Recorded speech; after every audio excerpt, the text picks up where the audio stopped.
we'll call the meeting to order.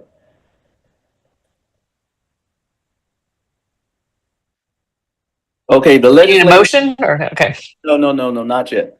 Legislative Committee, March 12th, 2025 agenda is being convened at the District Educational Services Center, Conference Room E, Beaufort, South Carolina. Remote hybrid video conferencing is available. Let me go back. To speak during Legislative Committee public comments, please sign up using the public comment form. You can find the Board of Education public comment form on our website. The address is https://www.beaufort.net/about-us/board-ed/public-comments. So please feel free to do that. You'll receive a phone call during public comments where you will be able to speak and address the committee for a maximum of 3 minutes on issues within the committee's domain.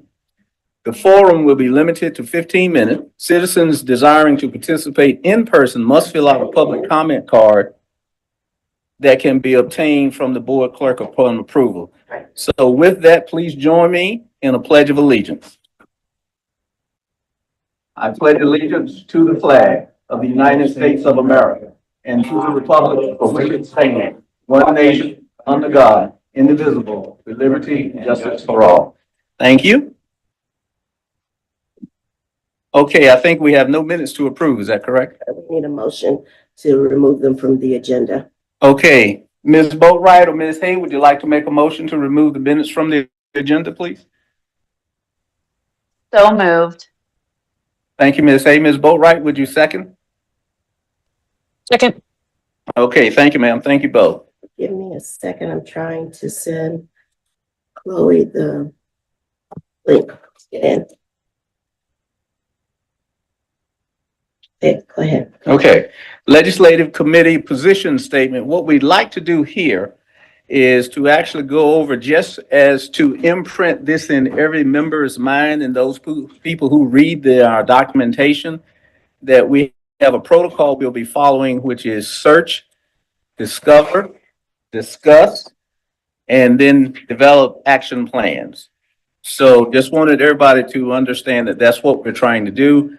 Trying to make sure that we're not surprised by what takes place, and that we can inform the larger board of what our particular recommendations are after the committee comes to a vote.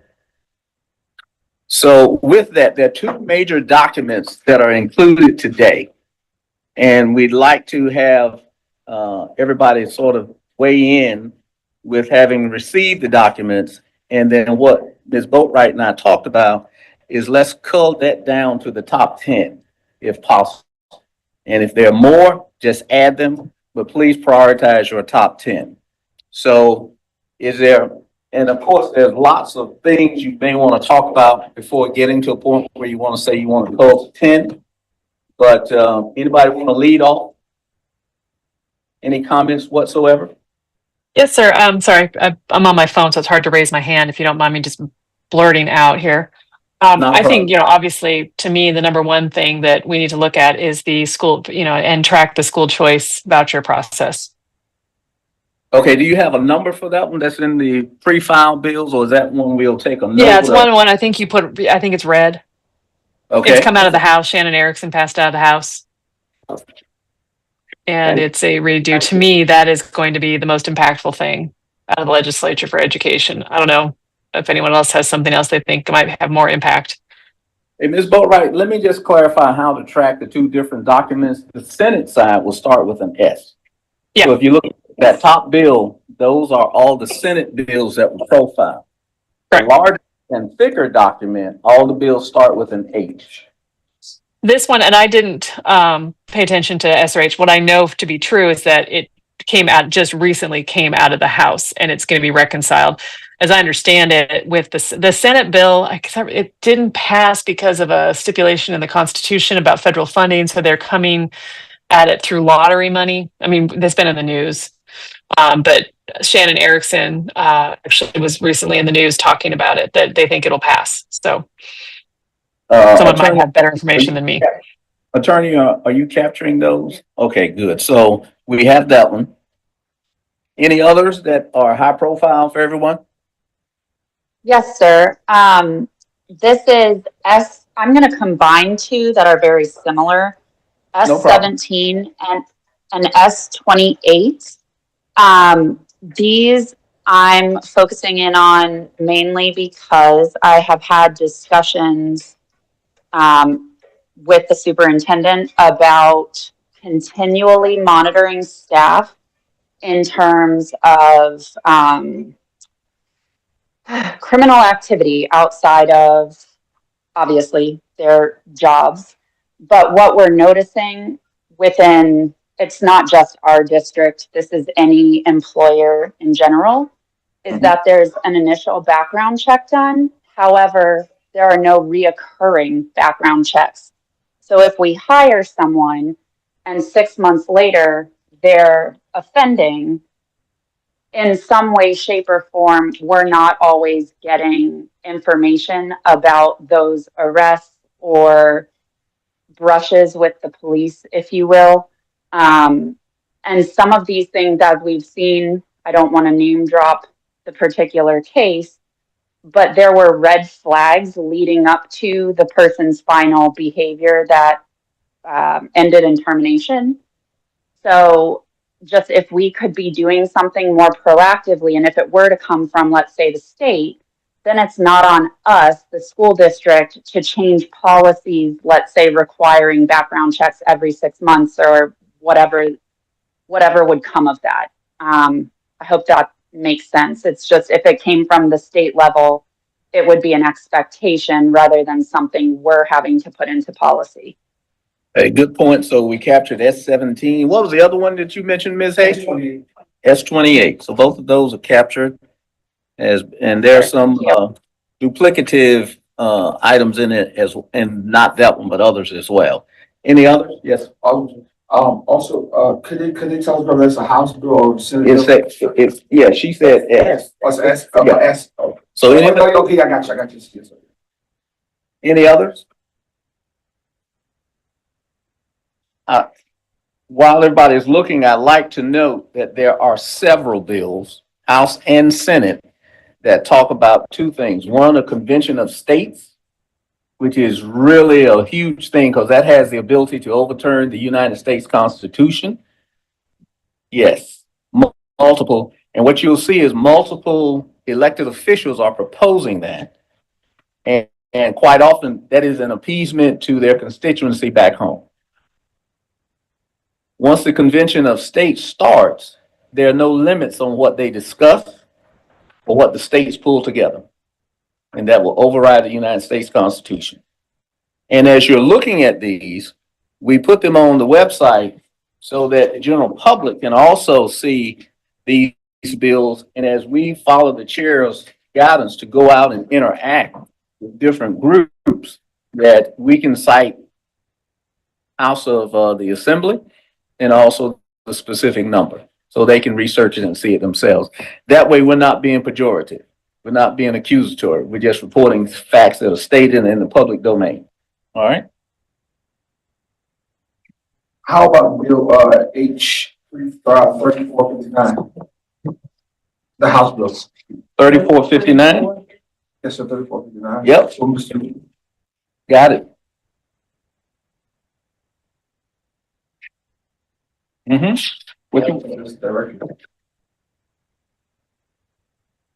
3459 was a long way in. Huh? No. We got them highlighted for that specific reason. Yes, ma'am. No, please, 3459.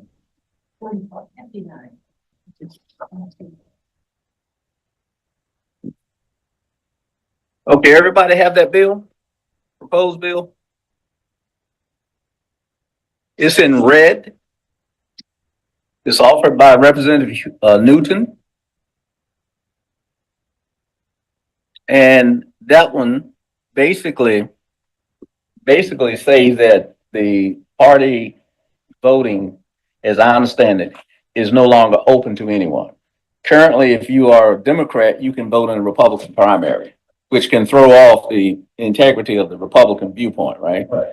And so this is an effort to ensure you must be registered as a Republican or a Democrat to vote in that primary. So that's why that's red. So that's a significant change in the voting mechanisms. Ms. Boatwright or Ms. Hay, you have any conversations or? Yeah, one thing is, I think that's a significant bill, and obviously it will affect all, areas of government. But if we're going to focus in on my take on it would be that we focus in on education specific ones. We can put the other ones up and have them as part of the conversation, but I wouldn't necessarily put those in the top 10 because it's not, something that has a direct impact on education. But that's just my initial thoughts. And then secondly, there are another bill that I think is interesting. It's House 3245. I don't have the document. 3245. Hold on one second. I'm pulling this off the internet because I can't get just where I am right now. And it would combine it with H4163. I don't know if those are on yours as well, but that is where charter schools would be participating in public schools athletic programs. So can if you reside within the public schools attendance. The other one is actually interesting. It's sure. Wait a minute. You got 3245, which you recommended. 32. And then you said. 45 is House. House, yes. And did you say 41632, Ms. Bowler? Yeah, that's a newer one. Okay. Is that one included here? I don't know. I looked No. up because I just did a search on. I I was trying to find the bill on charter schools and public schools because I think that is something that there's a lot of local interest in. Agree. So, right, Mr. Smith made a recommendation on one. We should include that one as well. Ms. Boatwright is right. It's not, directly to education, but we want to make sure we're prepared for things that can affect it, even peripherally. Any others? Ms. Boatwright, now please continue. What was the last one she just said? What was the So- second one, Ms.? It is in the same lines, but it's House 4163. 4163. Okay. Everybody got that? Which is proposing the establishment of the South Carolina High School Athletic Association to oversee interscholastic athletic programs for public schools, including charter schools. Yep. And I think there's another bill that's been coded that says something similar, but it's different Yeah. from that. Yeah, there's participation in school activities and program, which is H3802.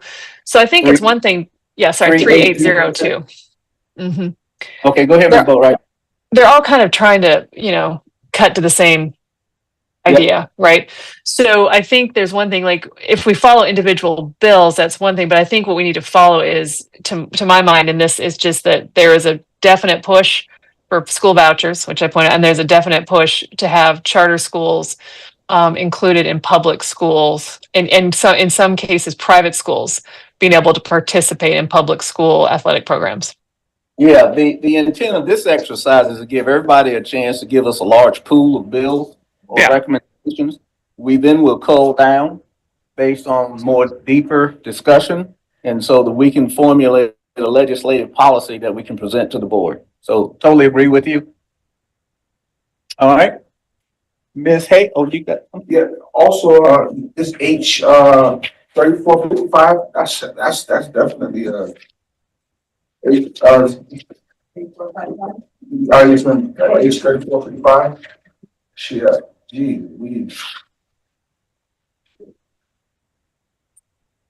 Yes, okay. Okay, now to Ms. Boatwright's point, that talks about nonprofit, which could be pretty inclusive. But they talk about hospital and institution, well, higher learning, okay? So capture 3355. No, 3455. Oh, 3455. 3455. This right here. Is that it? Selection oversight of local school districts Yes. That one's in red. Yes, in red.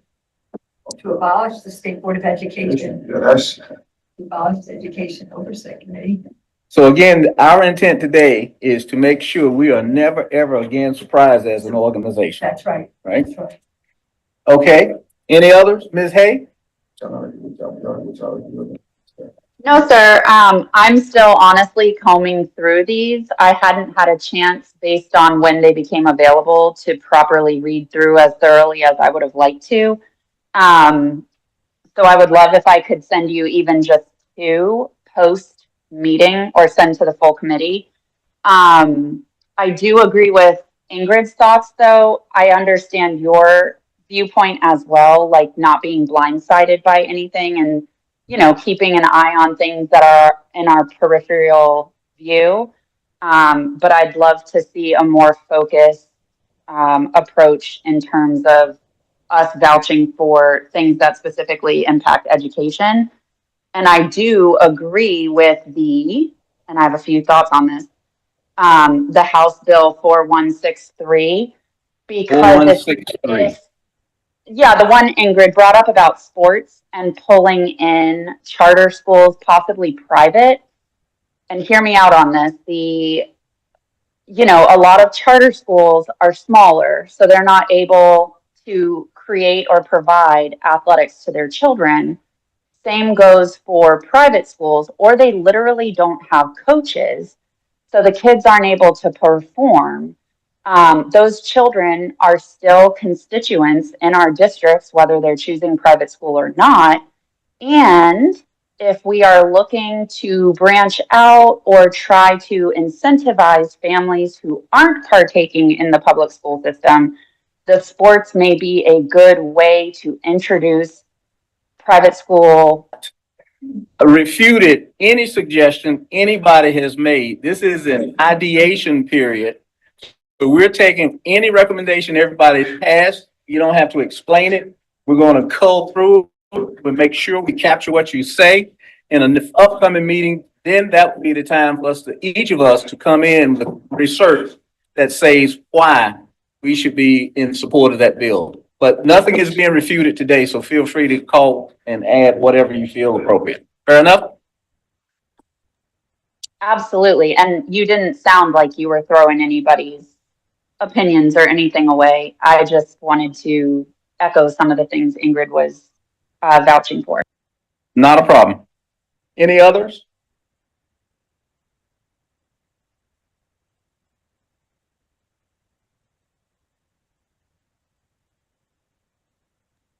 I mean, there's probably some other little ones. Those were the two. I kind of didn't bring like my 10. I was like, here are the couple that I really care about. And then I figured some other people might have some things. I definitely would, like Ms. Hay was saying, go through it with more detail over the weekend. But to me, I think that, the two that I mentioned, I think are really have a lot of public interest. And I'm certainly, interested in talking about some of these other bills, but I don't feel like I have to get to 10. Because honestly, I think that 1 and 2, and then with the ones that you guys are throwing in, that's going to be a lot of pushing on our end to begin with, because they're pretty big issues. Yeah, So that's and just my thing. No. Again, both of your comments, everybody's comments are accepted. This is an ideation period. We're not refuting anything that anybody recommends. And at the next meeting, we will go be more thorough. Everybody will have had time to actually go through and prioritize and share. And then succinctly have a pro or con point of view on it. Is that fair? Elizabeth's hands up. Yes, Ms. Hay?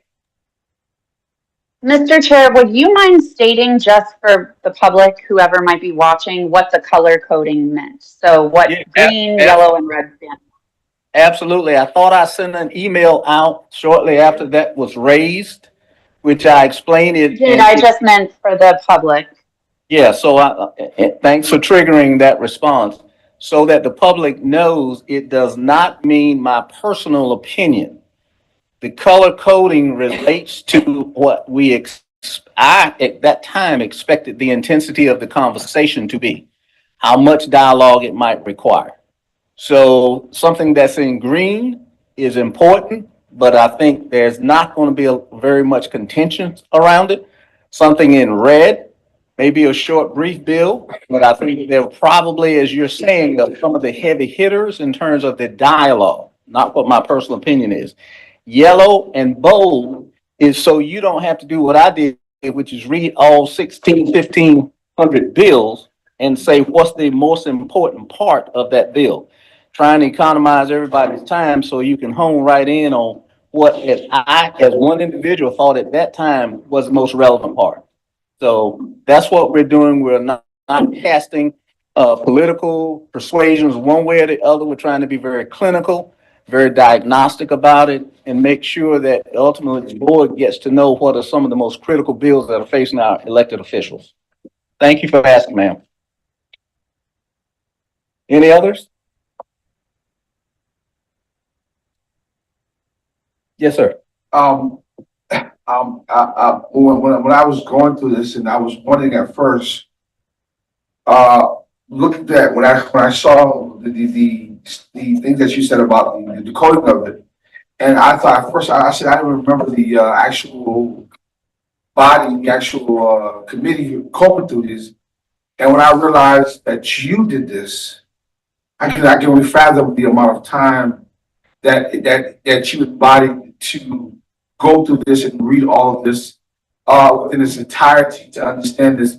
And I think it would definitely it would only be right that we thank I think they thank you as leading this and providing this information to us as a whole, because you've done a lot of combing, and you put a lot of your personal time into this, and making sure that this committee is going to be successful. So I definitely like to thank you, because when I looked at it, just reading through some of them, like it was kind of, I won't say draining, but it's like, oh, like it was a lot coming from someone who has been before at the State House, who has been a part of this process. So I just want to thank you, because this does matter, and you put a lot of work into this to show that you're committed to us getting this task started, and us putting the focus where it needs to be. So I'd like to thank you. I know you don't like to thank like that, but hear that I just want to do that because you do deserve that. Well, I appreciate your words. It was not done for accolades. It was just, but I appreciate your words. It's done to make sure we all have a baseline of where we start in terms of information. And a lot of times that helps you consolidate around what the ultimate outcome is, rather than so many people start from different points of information, right? This is on the Assembly's website. Everything got in here. I did not change a single word. So this is just to get it out there so people understand we're trying to help. But thank you. And I don't take any of the questions or the comments as, disappointment with what's been done. It's just sort of discovery. All right. Any others, comments? So the next meeting is April 8th, which should give everybody sufficient time to go out, look at it, understand what the potential direct implications are, but also the secondary and tertiary ones, which sometimes we don't really think about. So that we can then move that forward to the district board, at the next board meeting. If not the first one of that month, then the second one. All right. And we'll need to move quickly once it's done and sustain it even after the General Assembly sits down for a little while, so that we are engaging and helping our elected officials understand. I have one question. Yeah. Will we do that before we go visit, before we have the Capitol Day at the State House? Will we have a kind of a kaleidoscope look at where we will be the focus on at least the top three by that time? The intent is, yes, the day at the Capitol for everybody who's on board is April 9th. April 9th. Our meeting is on April 8th. So we've already asked Superintendent Rodriguez if he will use his Menti mechanisms where you list what has come out. And over 3 iterations, we culled down, just like we did with strategy, as to what are the ones that the large organization wants us to pursue. So we're not going off on a tangent. So there's a culling process that is democratic in terms of the majority of people are going to say these are the top. So yes, it'll take a lot of work that afternoon. So we hope Ms. Cushingberry and Attorney Consigliere has support. All right. So everybody okay with the process so far?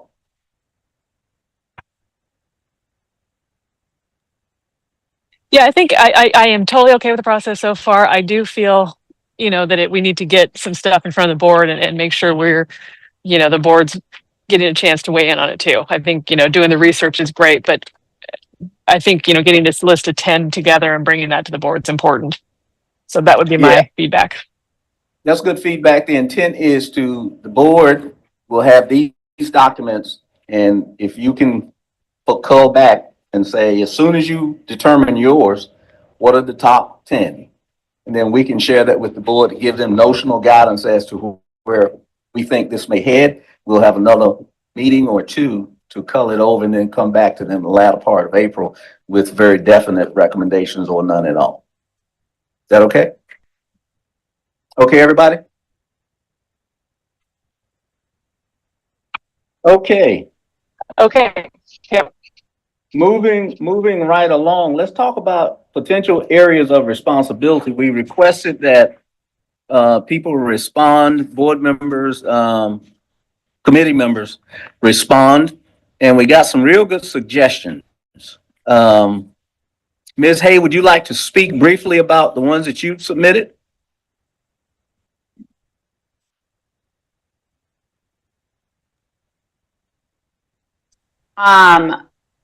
Sure.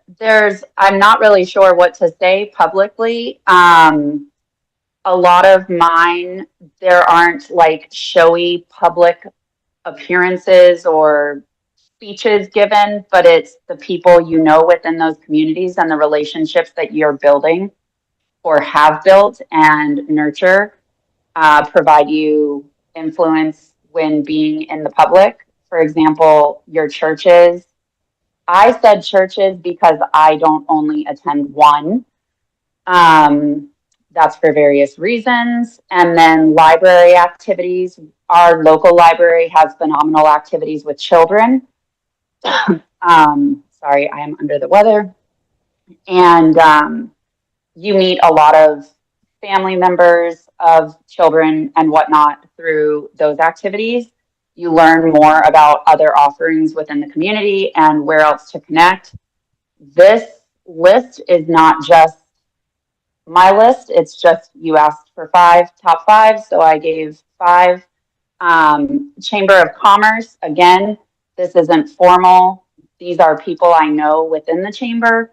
Rotary, same thing. County Council, same thing. Those are individuals that I have conversations with on a regular basis. They come to me with questions. I go to them with questions.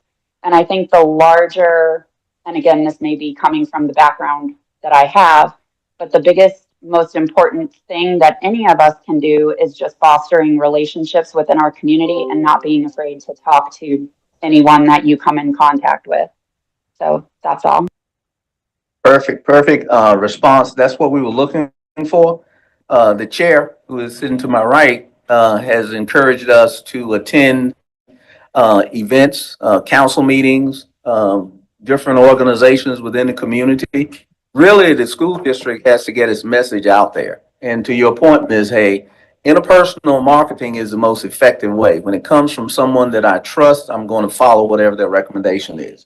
And all of you are trusted in your areas and your districts and on broader scales, up to the federal level. So we're just asking that you share what information we can produce to help you carry a message that's been approved by the committee and the board. It's not right, signed off. Okay. Do we still have quorum? Nope. Okay. All right. So then I guess we need to adjourn the meeting and continue the conversation. Is that the proper protocol? Okay. So due to lack of a quorum, Ms. Boatwright had to sign off. We're going to conclude this legislative committee meeting, and we will continue with the conversation at this point. Motion to adjourn. Well, no motion to adjourn. We just adjourned. Okay. All right. Thank you, sir. Thank you, ma'am, for your prompt response and your comments. Really appreciate it. Okay.